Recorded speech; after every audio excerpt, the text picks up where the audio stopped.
அனைவருக்கும் வணக்கம்.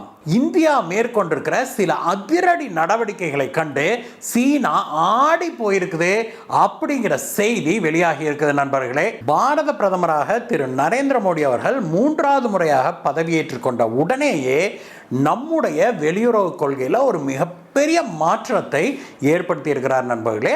அதிலையும் குறிப்பாக இந்திய சீன தொடர்பில் மிகப்பெரிய ஃபாரின் பாலிசி மாற்றத்தை திரு நரேந்திர மோடி அவர்கள் செய்திருப்பது இப்பொழுது மெல்ல மெல்ல வெளிச்சத்துக்கு வந்திருக்குது நண்பர்களே. இந்தியாவுடைய வெளியுறவு கொள்கையில் ஏற்படுத்தப்பட்டிருக்கிற அதிரடி மாற்றத்தை கண்டு சீனா ஆடி போயிருக்குது அப்படின்னு சொல்றாங்க. இந்த இந்தியாவுடைய அதிரடியான வெளியுறவு கொள்கை மாற்றம், சீனா தொடர்பிலான மாற்றத்தை பற்றி தான் இன்னைக்கு பார்க்க போறோம் நண்பர்களே. வாங்க.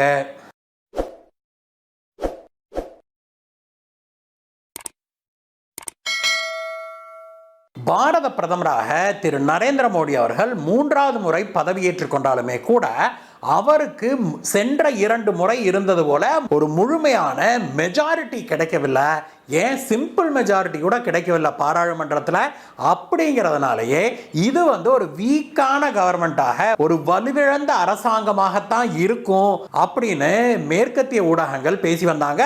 அதே விஷயத்தை தான் சீனாவுடைய ஊடகங்களும் பேசி வந்தாங்க. அது மட்டும் இல்ல, அவங்க மேலும் என்ன சொன்னாங்க அப்படின்னாக்க, இந்திய பிரதமர் திரு நரேந்திர மோடி அவர்களுக்கு இதுவரைக்கும் ஒரு கூட்டணி ஆட்சியை நடத்திய அனுபவம் இல்லை. அவருக்கு அந்த பொறுமையோ அல்லது ஒரு டிப்ளமசியோ இல்லை. இது இவருக்கு ஒரு மிகப்பெரிய சிக்கலாக மாறக்கூடும், இந்த ஆட்சிக்கே ஒரு மிகப்பெரிய சிக்கலாக மாறக்கூடும் அப்படின்னு சொன்னாங்க. அதை ஏன் அவங்க சொல்றாங்கன்னா, இதற்கு முன்பு மோடி அவர்கள் குஜராத்தில் 3 முறை முதல்வராக இருந்திருக்கிறார் இல்லையா. 3 முறையும் அவருக்கு தனி பெரும்பான்மை கிடைத்திருந்தது. அதற்கு பிறகு 2 முறை பாரதிய ஜனதா கட்சி இங்க மத்தியில் ஆட்சியை பிடித்த போதும் 2 முறையுமே அவங்களுக்கு மெஜாரிட்டி கிடைச்சிருந்தது. அதனால யாரையுமே அவங்க டிபெண்ட் பண்ணாம, யாரையுமே அவங்க சார்ந்திருக்காம சுயமாக அவரால் ஆட்சி செய்ய முடிந்தது. ஆனால் இப்பொழுது நிலைமை அப்படி இல்லை. அவர் வேறு சில சிறிய கட்சிகள், சந்திரபாபு நாயுடு கட்சி, இந்த பக்கம் பார்த்தோம்னா பீகாருடைய நிதிஷுடைய கட்சி, கர்நாடகால குமாரசாமியுடைய கட்சி போன்ற சிறு சிறு கட்சிகளை நம்பி அவர் ஆட்சியை நடத்த வேண்டியதாக உள்ளது. அப்போ ஒவ்வொரு விஷயத்துக்கும் அவர் ஒரு காம்ப்ரமைஸ் பண்ண வேண்டியது வரும்.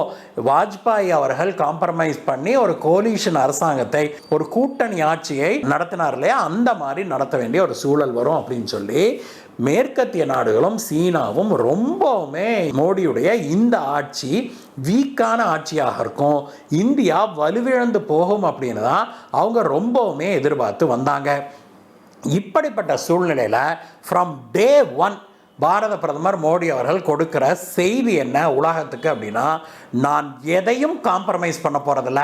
இந்திய இறையாண்மையை பொறுத்த வரைக்குமோ, இந்திய பாதுகாப்பு பொறுத்த வரைக்குமோ, இந்தியாவுடைய நலன்களை பொறுத்த வரைக்குமோ எந்த விஷயத்திலையும் நாம் எதற்காகவும் காம்ப்ரமைஸ் பண்ண மாட்டோம், எந்த ஒரு சூழலுக்காகவும் நாங்கள் அடிபணிந்து போக மாட்டோம் அப்படிங்கிறத ஆரம்பத்திலிருந்தே அவர் ஸ்தாபிச்சுக்கிட்டு வர்றாரு. அவர் தன்னுடைய முதல் கேபினெட்ல சென்ற ஆட்சியில் இருந்த அதே வெளியுறவுத்துறை அமைச்சர் திரு ஜெய்சங்கர் அவர்கள், அதே நிதியமைச்சர் திரு நிர்மலா சீதாராமன், அதே ஹோம் மினிஸ்டர் திரு அமித்ஷா, அதே மாதிரி அதே டிஃபென்ஸ் மினிஸ்டர் திரு ராஜ்நாத் சிங் போன்றவர்களை அந்த ஒரு கண்டினியூட்டியை அவர் தொடர்ந்தது முதல் செய்தியாக எல்லாத்துக்கும் வந்தது. இது கூட சரி, அவர் ஒரு ஸ்டாண்ட் எடுக்கிறாரு, ஒரு போஸ்டரிங் பண்றாரு, ஒரு நிலைப்பாட்டை எடுத்துட்டேன் அப்படின்னு காட்டுறாரு உலகுக்கு அப்படின்னு அவங்க நினைச்சுக்கிட்டு இருந்தாங்க. ஆனால் அதற்கு பிறகு அவர் தன்னுடைய வெளியுறவு கொள்கையில் செய்திருக்கிற அந்த சட்டில் சேஞ்சஸ்ன்னு சொல்லுவாங்க இல்லையா இங்கிலீஷில், அந்த சிறிதளவான மாற்றம் ஒரு மிகப்பெரிய இம்பாக்டை ஏற்படுத்தி இருக்கிறது தான் இப்பொழுது மிக பரபரப்பாக பேசப்பட்டு வருது நண்பர்களே. பாரத பிரதமருடைய முதல் டார்கெட் சீனா தான் அப்படிங்கிறத மீண்டும் மீண்டும் அவர் ஸ்தாபிச்சு வந்திருக்கிறாரு. கடந்த சில நாட்களில் மட்டும், உன்னை கண்டு நான் அஞ்ச மாட்டேன், உனக்கு எதற்காக நான் விட்டு கொடுத்து போகணும், என்னை சீண்டாத வரைக்கும் நான் நல்லவன், என்னைய தொட்டுட்டா நான் மகா கெட்டவன் அப்படின்னு காட்டும் விதமாக திரு மோடி அவர்கள் சீனாவுக்கு எதிராக 2 காய்களை நகர்த்தியிருக்கிறாரு. முதலாவதாக தைவான் விஷயத்தில் அவர் மேலும் நெருக்கமான உறவுகளை அவர் மேற்கொண்டு வராரு. முதல் முறையாக ஒரு இந்திய பிரதமர் தைவானுடைய பிரதமரை, அந்த நாட்டு பிரதமர் அப்படின்னு அவங்க வெளிப்படையாக ஏற்றுக்கொண்டு அவரை பிரதமர் அப்படின்னு வாழ்த்தியது ஒரு மிகப்பெரிய சர்ச்சையாக வெடிச்சது. ஏன் அப்படின்னு உங்களுக்கு தெரியும் நண்பர்களே, தைவான் சீனாவுடைய ஒரு பகுதி அப்படின்னு சீனா சொல்லிட்டு வருது. இந்த தைவான் சீனா சரித்திரத்தை பற்றி நம்ம பல முறை பேசியிருக்கிறோம். அதை பற்றி உங்களுக்கு தெரியணும் அப்படின்னாக்கா என்னுடைய 3 நாட்களுக்கு முந்தைய வீடியோவுடைய லிங்கை நான் மேலே போடுறேன் நண்பர்களே. அந்த லிங்கை கிளிக் பண்ணிங்கன்னா அதில் வரும், பிரீஃபாக சொல்லியிருப்போம் நம்ம. அப்படி தைவான் தன்னுடைய நாட்டின் ஒரு அண்டை பகுதி, அதை யாருமே தனி நாடாக கருதக்கூடாது, சொல்லக்கூடாது, கொண்டாடிவிடக்கூடாது, அதனோடு உறவுகள் வைத்துக் கொள்ளக்கூடாது, ராஜாங்க உறவுகளை மேற்கொள்ளக்கூடாது அப்படின்னு சொல்லி சீனா பல தசாப்தங்களாக உலகத்திலேயே ஒரு ஆதிக்கமாக ஒரு மனப்பான்மையை செலுத்தி வருது. மீறி யாராவது தைவான் கூட ஒரு உறவை ஏற்படுத்தி கொண்டால் உடனே அந்த நாடு என்னுடைய எதிரி அப்படின்னு டிக்ளேர் பண்ணி அந்த நாட்டோடு பல்வேறு வகையில் சண்டை இழுக்கும், அதற்கு பல்வேறு பிரச்சனைகளை கொடுக்கும் சீனா. அதனாலேயே மேற்கத்திய நாடுகள் உட்பட பலரும் இந்த தைவான் விவகாரத்தில் அதிகமாக தலையிட்டுக்க மாட்டாங்க.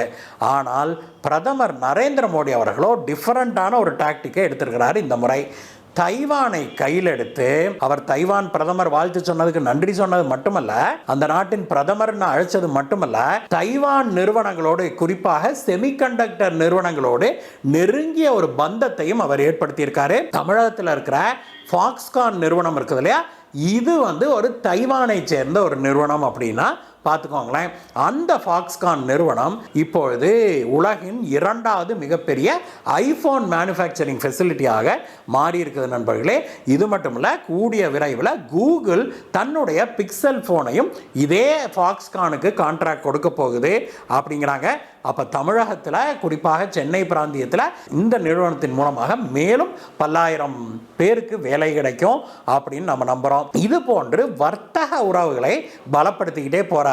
ஒரு பக்கம் தைவானை நாங்கள் கொஞ்சம் கொஞ்சமாக அங்கீகரித்து கொண்டு வருகிறோம் அப்படின்னு சீனாவுக்கு ஒரு செய்தியையும் தட்டிவிட்டிருக்காரு. இதற்கு அடுத்ததாக 2வது விஷயமாக அவர் கையில் எடுத்திருக்கிறது இன்னும் அதிக சென்சிட்டிவான ஒரு விஷயம் நண்பர்களே. அது என்னன்னா திபேத் விஷயம். திபேத்துங்கிறது ஒரு சுதந்திர நாடாக இருந்தது 1952 வரைக்கும். 1952 சீனா தன்னுடைய படையை அனுப்பி திபேத்தை ஆக்கிரமித்துக் கொண்டது. அதற்கு அது சொன்ன காரணம் என்ன அப்படின்னாக்க, திபேத்தை சீனா ஆக்கிரமித்ததுல இருந்தே சீனா உலகுக்கு என்ன சொல்லுது, திபேத்தை யாருமே தனி நாடுன்னு சொல்லக்கூடாது, அது சீனாவுடைய ஒரு ஒருங்கிணைந்த பகுதி, மீறி சொன்னீங்கன்னா அப்புறம் நடக்கிறதே வேற அப்படின்னு நம்ம ஊர்ல நம்ம கைப்பில் வார்னிங் விடுவார் இல்லையா, அந்த மாதிரி பல தசாப்தங்களாக வார்னிங் விட்டு அமெரிக்கா, இந்தியா உள்ளிட்ட பல நாடுகளுமே திபேத்தை சீனாவின் ஒருங்கிணைந்த பகுதி அப்படின்னு அங்கீகரிச்சு முடிச்சாச்சு. ஆனாலும் கூட திபேத்திலிருந்து தப்பிச்சு வந்த அந்த நாட்டுடைய தலைவராக இருந்த மதகுருவான தலாய் லாமாவுக்கு இந்தியா அடைக்கலம் கொடுத்தது தான் சீனாவுக்கு பெரும் சினத்தை தூண்டியது. அதுக்காக தான் 1950களிலையும் 60களிலையும் இந்தியாவின் மீது சீனா படையெடுத்து இந்தியாவின் சில பகுதிகளை பிடிக்கவும் செய்தது. இதற்கு சீனாவுடைய அப்போதைய ஜனாதிபதியாக இருந்த மாவோ சே துங் என்ன சொன்னார்னா, இந்தியாவுக்கு நான் தக்க பாடம் கற்பிக்கிறேன் அப்படின்னு சொல்லி தான் படையை இந்தியாவுக்குள்ள அனுப்பி இந்தியாவின் லடாக்கின் சில பகுதிகளை அவர் ஆக்கிரமிச்சார். அந்த பகுதிகள் இன்றைக்கு வரைக்கும் சீனாவிடம் தான் இருக்கு.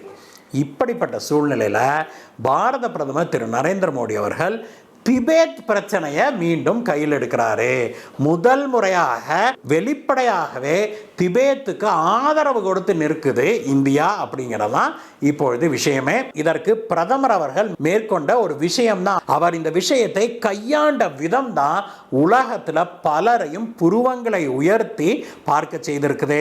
இந்தியா இவ்வளவு பெரிய ராஜதந்திரியா அப்படின்னு நினைக்க செய்த சம்பவம் என்ன தெரியுமா? திபேத் பிரச்சனையை கையில் எடுக்கிறேன் அப்படின்னா வாயை திறந்து கூட நான் திபேத்தை பற்றி ஒரு வார்த்தை கூட பேசாமல் உன்னை அல்லாட வைக்கிறேன் பாரு அப்படின்னு பிரதமர் அவர்கள் என்ன செய்கிறாரு, அமெரிக்காவிலிருந்து ஒரு உயர்மட்ட குழுவை இந்தியாவுக்கு அழைக்கிறாரு.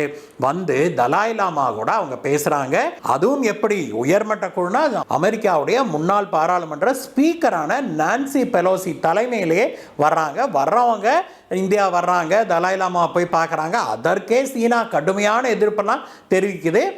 அதோட நிற்காம அதுக்கப்புறம் என்ன பண்ணுறாரு, மறுநாள் வாங்க நான் உங்களை சந்திக்கிறேன் அப்படின்னு சொல்லி நேரடியாக இந்த அமெரிக்க குழுவை தன்னுடைய இடத்துக்கு அழைத்து அவர்களோடு உரையாடுகிறார் நம்முடைய பிரதமர்.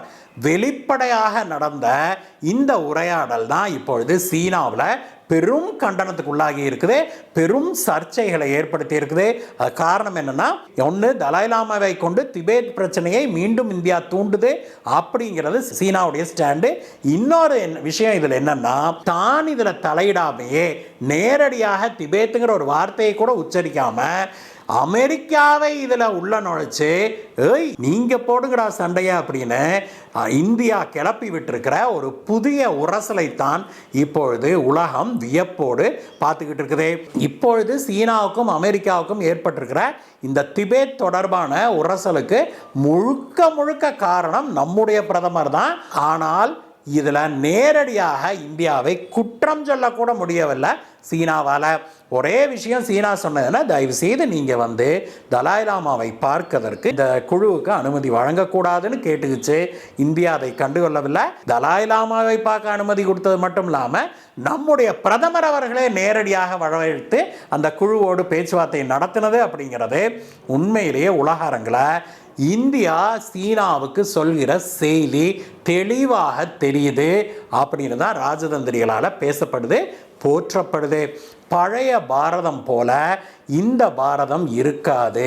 திரு மோடி அவர்கள் துணிந்து இறங்கிட்டாரு. வல்லவனுக்கு புல்லும் ஆயுதம் அப்படிங்கிறத மீண்டும் ஒரு முறை திரு மோடி அவர்கள் நிரூபிச்சிருக்கிறாரு சீனாவுக்கு.